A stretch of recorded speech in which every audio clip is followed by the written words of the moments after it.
இல்ல எங்க மதத்துக்கு சாமி அப்பா அம்மா தம்பி இப்படி எல்லாம் இருக்குன்னு சொல்றீங்க. ஆனா உங்கள இறைவன் ஒருவனேன்றாங்க.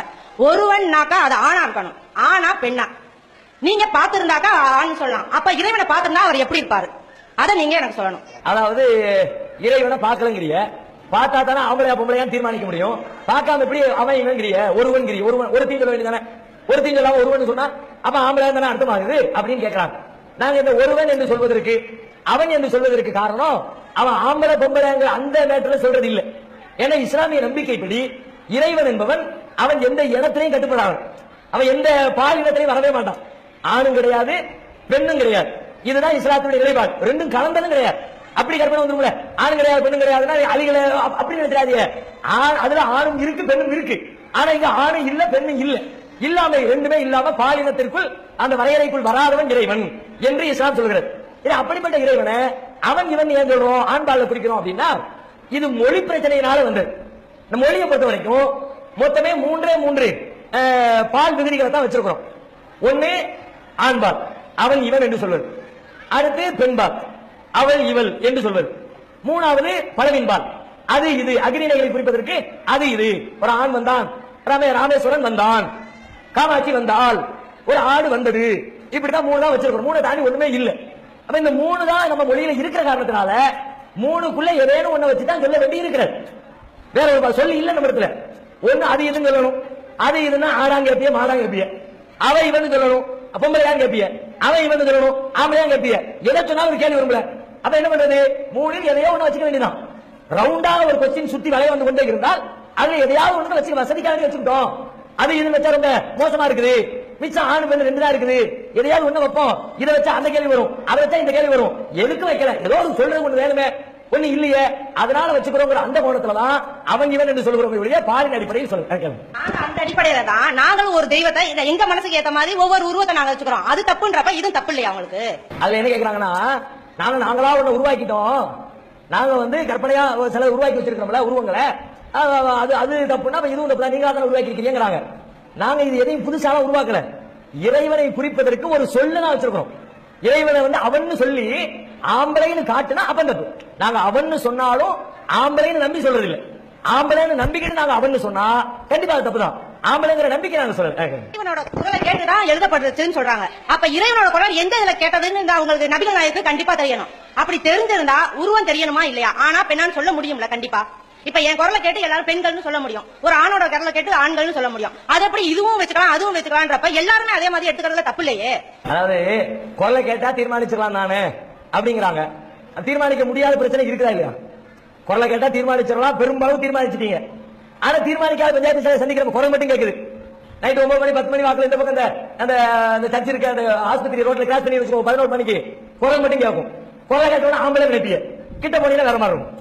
குரலை மட்டும் வச்சுட்டு முடிவெடுத்தா வேற, ஆளை பார்த்து முடிவெடுத்தா அது வேற. குரலை வைத்துக் கொண்டு மாத்திரமே தீர்மானிக்க சொல்லிடுறேன். ஒரு குரலை கணிக்க முடியாதவரை சொல்றதை எப்படி அதை நீங்க வேத நூலா எடுத்துக்கலாம் சொல்லுங்க பாப்போம். அதாவது நாம குரலை வைத்துக் கொண்டு விளங்க முடியாது, விளங்கி கொள்ளலாம் என்ற அந்த வார்த்தைக்கு தான் பதில் சொன்னேன். விளங்க முடியாத சிக்கல் வரும்னு. ஆனா நான் இறைவனை பொறுத்த வரைக்கும் இறைவனுடைய குரலை நபிகள் நாயகம் கேட்டாரு இஸ்லாமிய நம்பிக்கை கிடையாது. இறைவனுடைய குரலை மற்ற இறை தூதர்கள் கேட்டாங்க குரல் கிடையாது. இறைவன் அவன் வானவர்கள் தேவர்கள் சொல்றோம்ல, தேவர்கள் என்று சில பேரை வைத்திருக்கிறார்.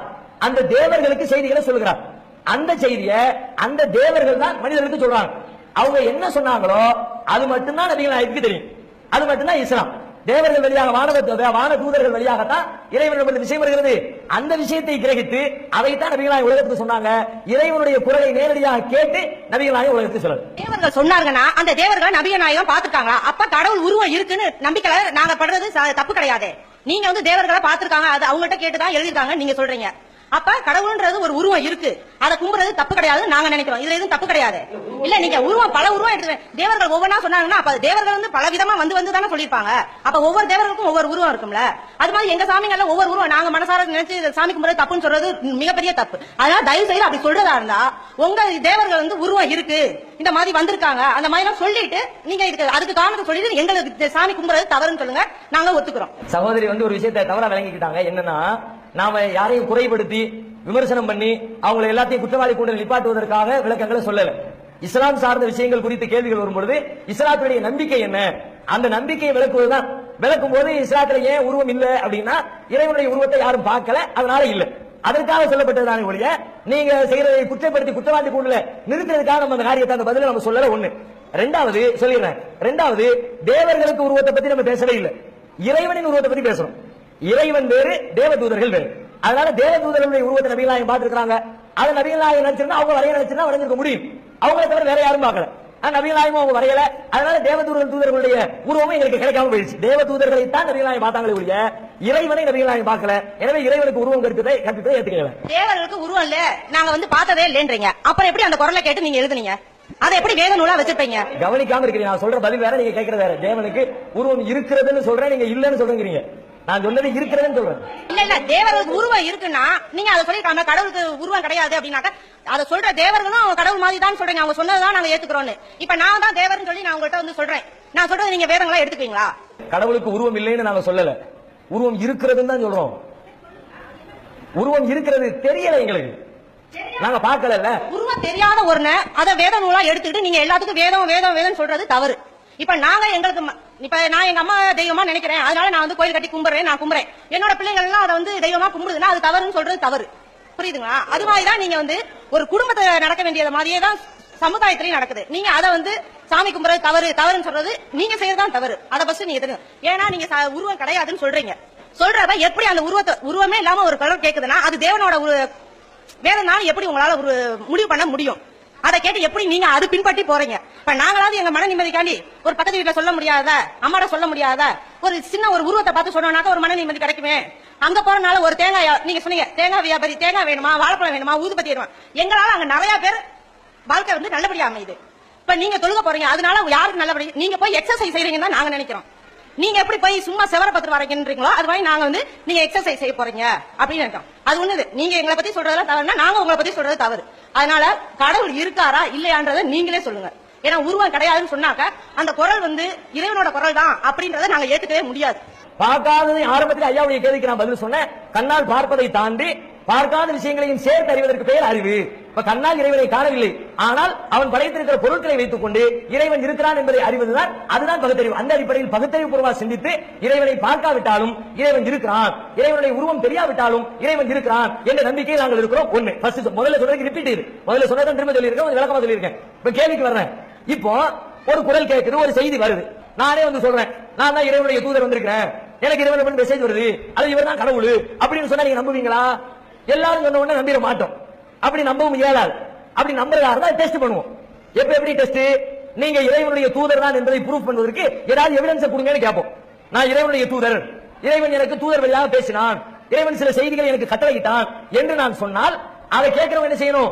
எவிடன்ஸ் கொடு, உன்கிட்ட இறைவன் பேசுறதுக்கு என்ன ஆதாரம்? அதான் சகோதரி கேட்டுக்கிறான். நாங்க அதே மாதிரி நபிகள் நாயகத்திலே கேட்டோம். நபிகள் நாயகத்தை கேட்டோம்னா நாம போய் நேரில் கேட்டோம் சொல்ல வரல. அவர் சொன்ன புத்தகம், அவர் இறைவனிடமிருந்து வாங்கி வைத்த வேத நூல், அந்த புத்தகங்கள் இடத்துல இந்த கேள்விகள் முன்வைத்தோம். நபிகள் நாயகம் தன்னை இறைவன் தூதர்கிறார், அவர் இறைவனை பார்க்கல, இறைவன் மெசேஜ் வரும்னு சொல்றார். அதெல்லாம் எப்படி ஏத்துக்கிறது? அந்த புத்தகத்தை புரட்டி பார்த்தா அதுல அவர் பல விஷயங்களை சொல்லி காட்டுகிறார். அந்த விஷயங்களை வைத்து இவர் இறைவனின் தூதர் என்றும் இவருக்கு இறைவன் தான் செய்திகளை சொல்லி இருக்கிறார் என்றும் அவர் சொன்ன அந்த இறை செய்திகளை வைத்து முடிவுக்கு வருகிறோம். எப்படி முடிவுக்கு வருகிறோம்னா, இறைவனிடமிருந்து அந்த செய்தின்னு சொன்னார அதுதான் இன்னைக்கு நாங்க கையில வச்சிருக்கிற திருக்குரான்.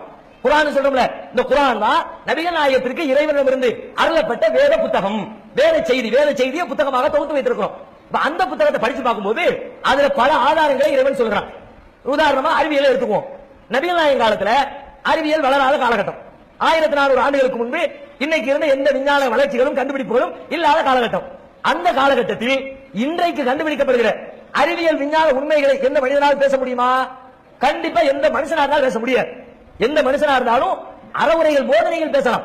போய் பேசாத, திருடாத, ஏமாத்தாத, விபச்சாரம் பண்ணாத, இதை பேசலாம். அறிவியலை பேசுறதா இருந்தா அந்த அறிவியலை கண்டுபிடிக்கக்கூடிய சாதனங்கள் இருக்கணும், அதுக்குரிய வாய்ப்பு வசதிகள் இருக்கணும். அப்படிப்பட்ட ஒரு காலத்துல தான் அறிவியலை கரெக்டா பேச முடியும். அந்த வாய்ப்புகள்லாம் இல்லாத காலத்துல ஒருத்தர் அறிவியலை பத்தி பேசினா 99% தப்பா தான் பேசுவாங்க. உதாரணத்துக்கு சொல்றேன், நபிகள் நாயக காலத்துக்கு முந்தியவர் திருவள்ளுவர் சில அறிவியலை பேசுகிறார். உதாரணமா இந்த சந்திர கிரகணம் ஏற்படுதுல, சந்திர கிரகணம் ஏன் ஏற்படுது? அவர் சொல்றாரு, கண்டதும் மண்ணும் அலர்மண்ணும் ஒரு நாள் திங்களை பாம்பு கொண்டற்று. சந்திர கிரகணம் ஏன் ஏற்படுது அப்படின்னா, ஒரு தெய்வத்துடைய கழுத்துல பாம்பு இருக்கிறது, அந்த தெய்வத்தின் தலையில பிறை இருக்கிறது, சந்திரன் இருக்கிறது, கழுத்துல கிடக்கிற அந்த கருடன், அந்த பாம்பு தலையில இருக்கிற அந்த பிறையை விழுங்குகிறது. விழுங்குகிற காரணத்தினால் சந்திர கிரகணம் ஏற்படுகிறது. விழுங்கியதை கக்கும் பொழுது கிரகணம் நீங்கி விடுகிறது. இப்படின்னு திருவள்ளுவர் எழுதி வச்சிருக்கிறார். இன்னைக்கு ஒரு அறிவாளி ஏற்க முடியுமா? இன்னைக்கு இருக்கிற விஞ்ஞான வளர்ச்சியினுடைய விளைவாக அது எந்த கடவுளுடைய நெத்தியிலையும் இல்லைன்னு கண்டுபிடிச்சிட்டாங்க. பூமிக்கு பக்கத்துல சுத்திக்கிட்டு இருக்கிற ஒரு துணைக்கோள் கண்டுபிடிச்சிட்டாங்க. அதுல போய் இறங்கிட்டாங்க. அங்க இருந்து மண் எடுத்துட்டு வந்துட்டாங்க. அங்க இன்னொன்னு பல ஆராய்ச்சி நடத்திக்கிட்டு இருக்காங்க. அங்க பிளாட் போட்டு எதிர்காலத்தில் விற்கலாமா என்கிற அளவுக்கெல்லாம் விஞ்ஞான வளர்ச்சியை நோக்கி போய் கொண்டிருக்கிறார். அப்ப அவருடைய காலத்துல அவர் என்ன சொன்னாரு? தப்பா தான் சொன்னாரு. ஏன் தப்பா சொன்னாரு? அவர் காலத்துல மக்கள் அவரை தான் நம்பினாங்க. அவர் காலத்துடைய நம்பிக்கை அடிப்படையில் அவர் அறிவியல் சொல்லிவிட்டாரு. இன்னைக்கு அறிவியல் வளர்ந்த பிறகு தெரியுது அவர் சொன்னது பொய். இப்படி எந்த காலத்து மனுஷனா இருந்தாலும் அவருடைய காலத்தை தாண்டி அறிவியல் விஷயங்களை சிந்தித்து சொல்ல முடியாது. ஆனா குர்ஆனை எடுத்துக்கங்க. 1400 வருஷத்துக்கு முன்னாடி அருளப்பட்ட வேதம் இது.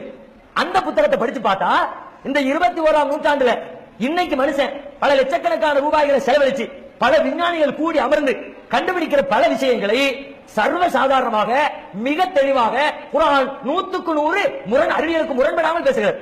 ஏதோ 1-2 பேசினா நீங்க சொல்ல இயலாது. குருட்டு போன விட்டத்துல பாத்தீங்கன்னு சொல்லிட்டு போயிடலாம். ஆனா 100க்கு 100% ஒரு பிழையில் அறிவியல் சம்பந்தமா குர்ஆன் பேசுகிற 700க்கும் மேற்பட்ட வசனங்கள் இருக்கிற ஒவ்வொரு வசனமும் அறிவியலோடு முரண்படாமல் 21ஆம் நூற்றாண்டு விஞ்ஞானி பேசுற மாதிரி பேசு. உதாரணத்துக்கு சொல்றாருன்னா கடலை எடுத்துக்கங்க. கடல்ல கன்னியாகுமரிக்கு போனீங்கன்னா முக்கடல் சங்கமிக்கிறது. ஒரு பக்கம் வங்காள விரிகுடா வருது, ஒரு பக்கம் இந்திய பெருங்கடல் வருது, ஒரு பக்கம் அரபிக்கடல் வருது. 3 கடலும் சேரு. 3 கடலையும் தண்ணி தான் இருக்குது. 3 தண்ணியும் சேர்ந்தா 3 சேர்ந்து ஒரு தண்ணியா மாறணும்ல. அதுதான் எதார்த்தம். ஒரு கிணத்து தண்ணி இருங்க, ஒரு டம்ளர் குளத்து தண்ணி இருங்க, ஒரு டம்ளர் ஆத்து தண்ணி இருங்க. 3 தூக்கி ஒரு வாளிக்குள்ள ஊத்துங்க. 3 தனித்தனியா நிக்குமா? 3 ஒன்னா சேர்ந்துருமா? ஒன்னா சேர்ந்துரும். ஒரு டம்ளர் தண்ணி எடுங்க, ஒரு டம்ளர் எண்ணெய் எடுங்க, ரெண்டையும் சேருங்க, சேருமா? எண்ணெத்தை குடுக்கறாலும் தனித்தனியா நிக்கும். தண்ணி 2 தண்ணியை சேர்த்தா 2 ஒன்னா கலந்துரும்.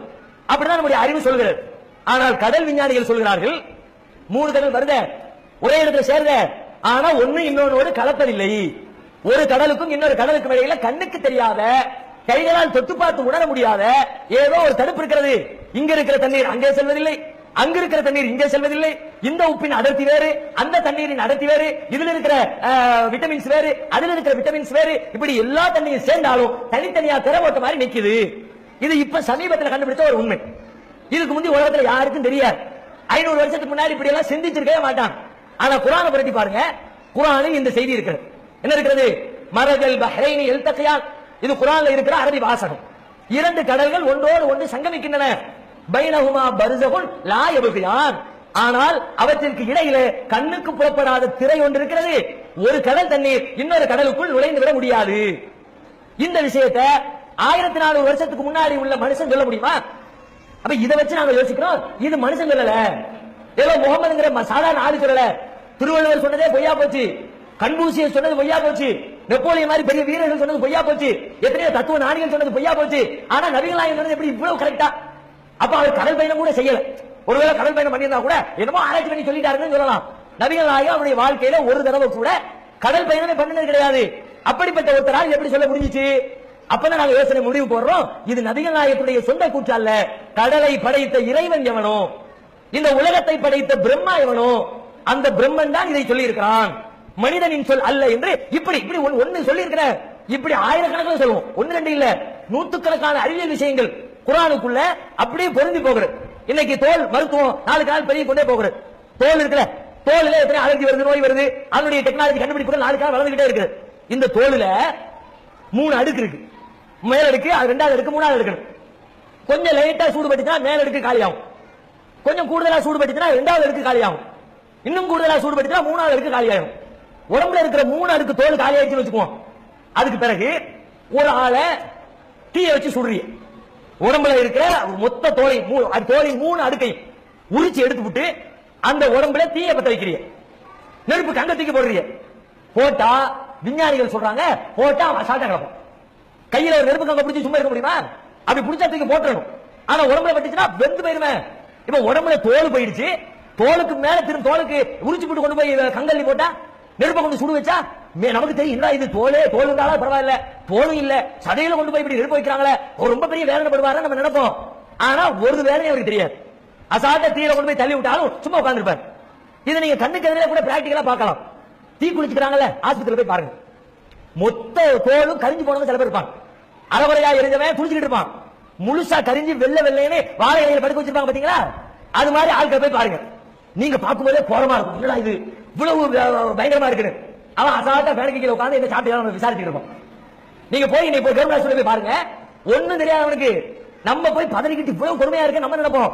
அவன் வீட்டுல எல்லாரும் சோமா இருக்காங்களான்னு கொசலை ஜாஸ்தி நம்ம என்ன காரணம்னா, தோலினால் நெருப்பினால் சூடு வைக்கும் பொழுது அந்த நெருப்பு சூட்டின் வேதனையை அறிந்து கொள்ளக்கூடிய செல்கள் தோல்ல தான் இருக்குது. நெருப்பு சூட்டுக்கு மட்டும்தான், அதே கம்பம் வச்சா வரைக்கும், ஊசி வச்சு குத்துனா வரைக்கும். தீயினால சுடுறதா இருந்தா தோல் இருந்தா மட்டும்தான் வலி தெரியும், தோல் இல்லாட்டி வலிக்காது. விஞ்ஞானிகள் இன்னைக்கு கண்டுபிடிச்சு உண்மையை சொல்றாங்க. இது 50 வருஷத்துக்கு முன்னாடி யாருக்கா தெரியுமா? அவ்வளவு இப்பவே கூட பல பேருக்கு நம்ம சொல்லும் போதுதான் தெரியும் இப்படி ஒரு மேட்டர் இருக்குதான். இந்த நூற்றாண்டுல கூட பல பேருக்கு தெரியாத ஒரு உண்மை, ஒரு 200 நூற்றாண்டுகளுக்கு முன்பு சிந்தித்து பார்க்க முடியாத ஒரு உண்மை, 1400 ஆண்டுகளுக்கு முன்பு சொல்லப்பட்ட ஒரு புத்தகத்தில், ஒரு வேதத்தில் இது அப்படியே இறைவன் சொல்றான். எப்படி சொல்றான்? குல்லமா நவிஜத்து ஜுலூதுஹும், குர்ஆன்ல வரக்கூடிய அரபி வாசகம் இது. பத்தல்லாஹும் ஜுலூதன் கைரஹா லியதூகுல் அதாப். நாளை நரகத்தில் இறைவன் கெட்டவர்களை தண்டிக்கும் பொழுது அவர்களுடைய நெருப்பை போட்டு தண்டிப்பான். அப்படி தண்டிக்கும் போது அவர்களுடைய உடல்கள் கருகும் போதெல்லாம் புது புது தோலை அவர்களுக்கு போட்டு வேதனையை சுவைக்க செய்வோம். அவன் தோல் கரிஞ்சாலும் சூடு கொடுப்போம் சொல்லல. எப்படி சொல்லுறான் இறைவன்? அவன் தோல் கரிஞ்சிருச்சுன்னா அவன் வேதனையை அனுபவிக்கிறதுக்காக மீண்டும் புதுசா ஒரு தோலை போடுவோம். அது கரிஞ்சிருச்சா திரும்ப ஒரு தோலை போடுவோம். தோலை போட்டு நெருப்பில் அவனை வேதனை செய்வோம் என்று குர்ஆன் சொல்கிறது. இந்த செய்தி 1400 வருஷத்துக்கு முன்னாடி உலகத்தில் எந்த மனுஷனுக்கு தெரியும்? இப்படி ஒண்ணு இல்ல, எல்லாம் பெர்ஃபெக்ட்டா. 1-2 உதாரணத்துக்கு சொல்லக்கூடாது, 100% அத்தனையும் கரெக்டா அறிவியலுக்கு முரண்படாத வகையில் இருக்கிறத பார்த்த உடனே அப்பதான் சொல்லுவோம் இவர் கரெக்ட், போய் சொல்லல. யாரு சொன்னாலும் உடனே நம்பிட மாட்டோம். இறைவன் செய்தி வர்றதால ரெக்கார்டு ஆதாரத்தை கொடு, நபிகள் நாயகம் கொடுத்திருக்கிறார், குர்ஆனை கொடுத்திருக்கிறார். அந்த குர்ஆனை நான் பார்க்கிறேன், அது இறைவனின் வார்த்தைகள் என்பதற்கு அதற்குள்ளே சான்று இருக்கிறது. அதை வைத்து தான் நாங்கள் நம்பிக்கைக்கு வருகிறோம். ஏதோ அவர் சொன்னாரு காதல கேட்டாருன்னு ஒரு அப்பா பாட்டு சொன்னாங்க, முன்னோர்கள் சொன்னாங்கன்னு அப்படிப்பட்ட குருட்டு நம்பிக்கையில் நாங்கள் குர்ஆனை நம்பவில்லை. அப்படிப்பட்ட ஒரு நம்பிக்கையில் நாங்கள் முஸ்லீம்களாக இருக்கவும் இல்லை. ஆரம்பத்தில் இருந்தோம். ஆரம்பத்தில் சின்னஞ்சிறு பருவத்தில் நாங்கள் முஸ்லீம்களாக இருக்கும்போது எங்க அப்பா அம்மா முஸ்லீம், அதனால தான் நாங்கள் முஸ்லீமா இருந்தோம். ஆனா இன்னைக்கு நாங்கள் முஸ்லீமாக இருக்கிறோம், நபிகள் நாயகத்தை இறைவனின் தூதர் என்று நம்புகிறோம், அவருடைய வேதத்தை இறைவனின் வேதம் என்று நம்புகிறோம் என்று சொன்னால் அதற்கு காரணம் இந்த ஆதாரங்களை எல்லாம் பார்த்து விட்டு தான் நம்புறோம் என்பது தெரிந்து கொள்ளுங்கள்.